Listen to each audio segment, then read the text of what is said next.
Bonjour à tous, bienvenue sur BBI, Boss Business Interview, le rendez-vous des acteurs économiques à impact positif.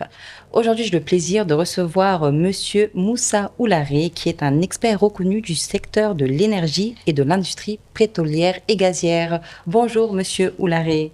Bonjour, madame. Un véritable plaisir de vous recevoir sur ce plateau. On est là pour parler de vous, de votre expertise. Mais avant de rentrer dans le vif du sujet, j'aimerais savoir qui est Moussa Oularé. Donc déjà, merci beaucoup pour l'invitation, l'honneur que vous me faites aujourd'hui de me recevoir dans ce plateau pour pouvoir échanger sur un secteur stratégique, notamment pour notre pays, mais également aussi pour le continent africain. Donc Moussa Oularé est un jeune Sénégalais, expert dans l'oil and gas, qui a fait un peu le monde à travers les 5 continents et aujourd'hui qui est là pour parler de cette expertise-là à l'endroit de tous les acteurs de l'oil and gas. Et effectivement, avant de parler justement de cette expertise, qu'est-ce qui vous a poussé à choisir ces secteurs d'activité, Monsieur Oularé? Bon, à la base, en 2017, voilà, bon, avant même 2017, j'ai été sur un autre, on va dire, d'autres projets. Et suite à ça, après, j'ai commencé à faire un peu les sciences physiques et chimie. Et on avait un module sur le oil and gas, sur le pétrole, la transformation du pétrole. Et ça m'a permis un peu de me projeter. Donc, voilà, pourquoi pas faire cette formation. Et c'est comme ça que je suis allé en France, chez Total Energy, voilà, pour être formé, accompagné, certifié par Total. Et j'ai eu à travailler pour Total, raison pour laquelle j'ai intégré ce secteur. Et vraiment, à la base même, le Sénégal n'a pas encore découvert le pétrole. Donc, à la base, c'était pour travailler soit au Moyen-Orient ou bien au Canada, aux États-Unis. Voilà. Donc, vous avez travaillé sur les 5 continents, comme vous l'avez dit. J'aimerais savoir, qu'est-ce que cette expérience internationale vous a appris?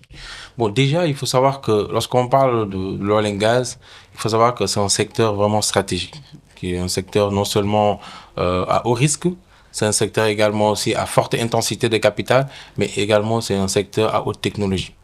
Et le fait de travailler dans un environnement multiculturel, ça vous apprend parce que vous avez plusieurs nationalités.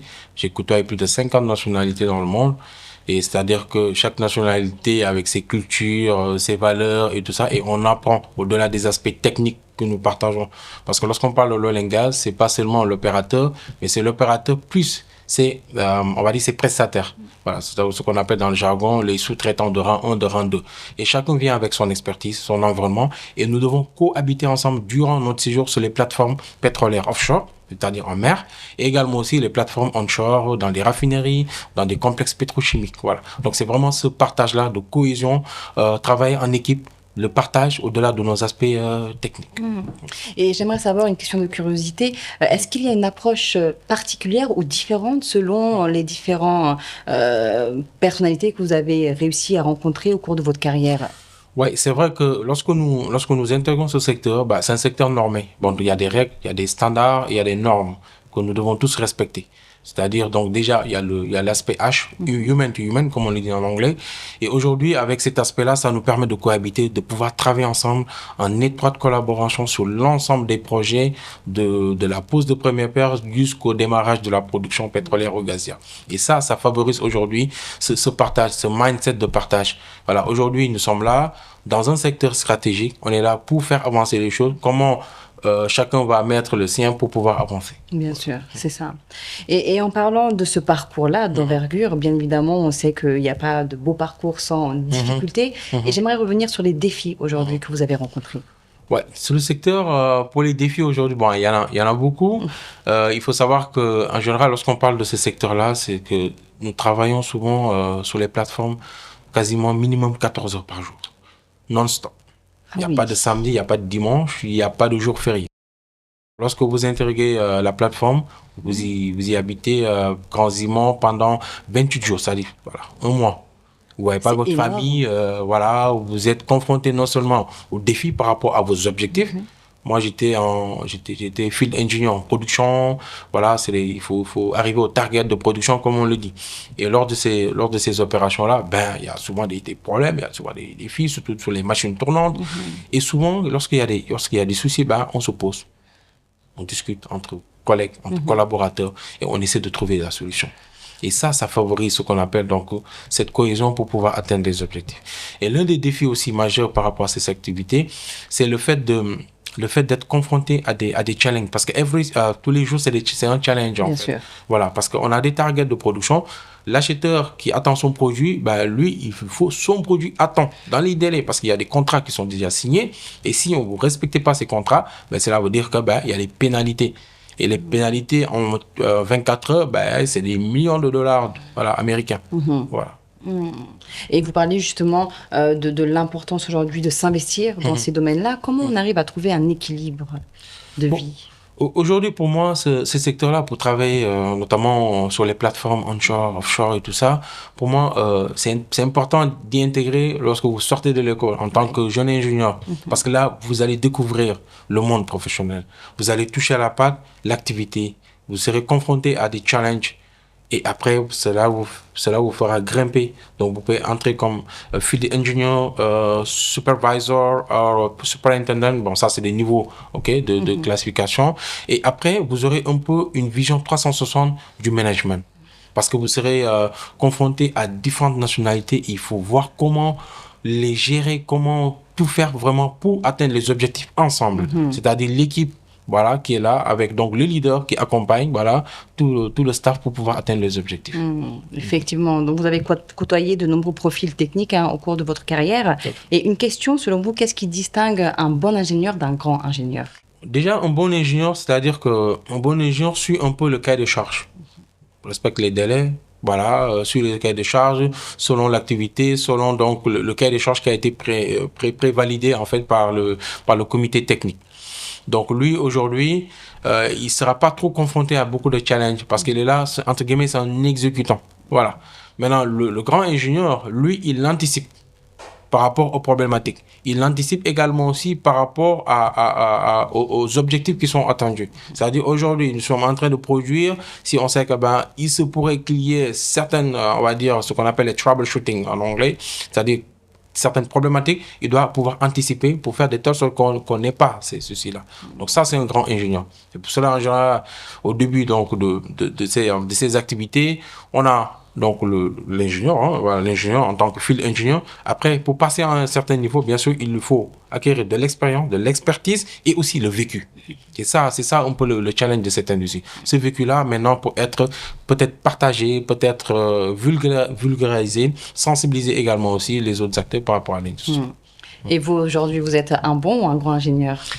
Moi, je dirais, je suis un spécialiste, Donc, on va dire que on a eu ce vécu-là parce que déjà démarrer une carrière en France, travailler sur toutes les installations de Total, et ensuite aller en Italie aussi. Après la France, je suis allé vraiment en Italie, à Rome, où j'ai eu à travailler avec vraiment toute l'Europe de l'Ouest sur des raffineries, sur des complexes pétrochimiques, et après commencer par le golfe de Guinée, les pays de l'Angola, jusqu'en Côte d'Ivoire, pour pouvoir travailler. Donc, on voit que il y a de l'expertise. Et pour finir maintenant dans le Middle East, parce que j'ai vécu 4 ans au Middle East, donc Abu Dhabi, où je tournais un peu à Oman, Azerbaïdjan, là aussi c'est une autre mentalité. Oman, Arabie Saoudite, là aussi c'est une autre mentalité. Et le fait d'avoir acquis tout cela, raison pour laquelle aujourd'hui, on est là vraiment pour contribuer au développement de ce secteur. C'est beaucoup de challenges. Et moi, comme j'ai l'habitude de le dire, c'est un secteur où vraiment il n'y a pas...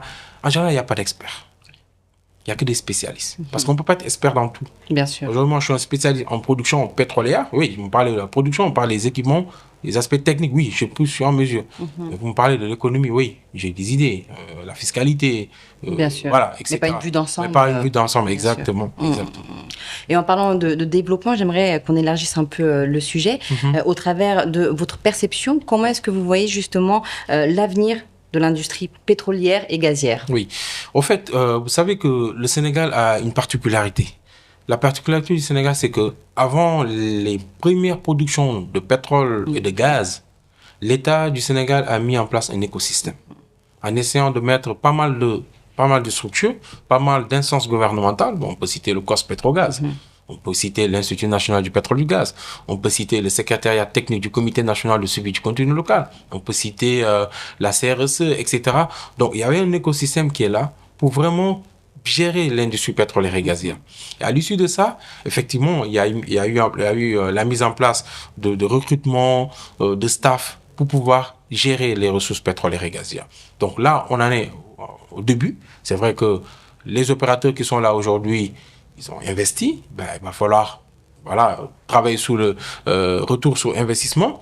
Mais l'État ne pourra pas encore sentir, les Sénégalais, moi, ne pourront pas sentir encore l'impact positif, concret. on va dire, de ces ressources-là. Il faut un peu de temps, de récupération, ce qu'on appelle les, comment dirais-je en anglais, c'est les retours sur investissement. C'est-à-dire l'opérateur, il a investi, ben, il va falloir aussi récupérer quelques cash d'ici 5 ans, 10 ans, pour que maintenant l'État puisse avoir une bonne assiette pour pouvoir impacter son économie. Et aujourd'hui, par rapport à ça, il faut regarder aussi que l'État du Sénégal est en train de travailler encore pour la revue des contrats pétroliers, comment augmenter la part du Sénégal, comment faire de telle sorte que vraiment aujourd'hui avec cette petite production, 100 000 barils de pétrole, quelques mètres cubes de gaz, bon, comment faire au moins pour tourner l'économie. Et ça, c'est à saluer parce qu'on a aussi un autre champ qu'on appelle Yaka Teranga, qui veut dire l'espoir, qui fait plus que même le gaz de GTA qu'on partage avec la Mauritanie. Et ce gaz-là sera destiné vraiment à l'économie nationale, faire tourner toutes les centrales électriques de la Sénélec, alimenter les cimenteries, alimenter la raffinerie,